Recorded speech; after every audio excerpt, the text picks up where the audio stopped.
Hello बच्चों, let's read the question. यहाँ पे हम क्वेश्चन दिया गया, how do gibberellins are able to promote seed germination. Gibberellins seed germination को कैसे प्रमोट करते हैं वो हमें क्वेश्चन में पूछा गया है। चलिए इसका आंसर फाइंड आउट करते हैं, but before going to that let us talk briefly about the key concept of this question. ये जो क्वेश्चन है इसका की कॉन्सेप्ट है regarding gibberellins, right? So we will be talking about gibberellins. So ये होते क्या है पहले इसके बारे में देख लेते हैं, देन हम देखेंगे कि ये कैसे सीड जर्मिनेशन में हेल्प करते हैं। So gibberellins are basically that phytohormones, ये हो गया हमारे फाइटो हार्मोन, एंड ये क्या करते हैं, हमें ये एसिडिक एनवायरमेंट पे देखने को मिलेगा। Okay, so they are basically found in, कहाँ पे हमें मिलेंगे, found in acidic nature. Acidic nature में, नेचर बेसिकली एसिडिक होता है। ओके, एसिडिक नेचर, इसीलिए इनको जिबरलिक एसिड भी बोला जाता है। एंड इनका जो मेन रोल रहता है that is in the seed germination. इनका किसमें मेन रोल रहेगा? In seed germination they play a very important role. अब हम जानते हैं कि सीड जर्मिनेशन में हेल्प करते तो करते कैसे हैं। Okay, let's talk about it. So जो जिबरलिंस होते हैं ये क्या करेंगे, दिस जिबरलिंस ये क्या करते हैं, बेसिकली दे induce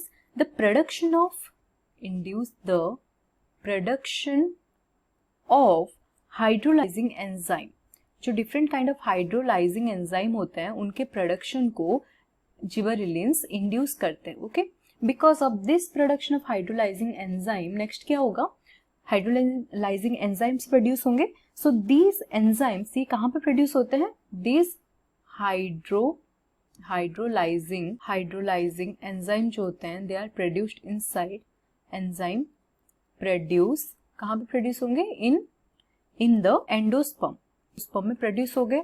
इनकी प्रोडक्शन से क्या इफेक्ट आएगा, next after the production of these hydrolysing enzymes, ये जो हाइड्रोलाइजिंग एंजाइम्स हैं ये क्या करते हैं, स्टिम्युलेट करेंगे। दिस बेसिकली स्टिम्युलेट्स, किसको स्टिम्युलेट करते हैं, stimulate the production of digestive enzyme. Digestive enzyme के प्रोडक्शन को ये स्टिम्युलेट करते हैं।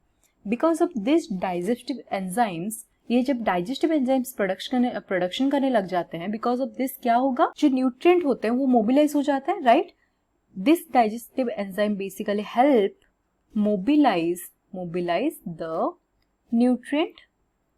अगर न्यूट्रिएंट मोबिलाइज हो जा रहे हैं इसका मतलब क्या है, because of this mobilisation of nutrient जो सीड जर्मिनेट करेगा, राइट? Seed germination occurs. तो हमें यही क्वेश्चन में पूछा गया था कि सीड जर्मिनेशन कैसे होता है। So this is the basically mechanism of how gibberellins work. So I hope you understood it well. Thank you.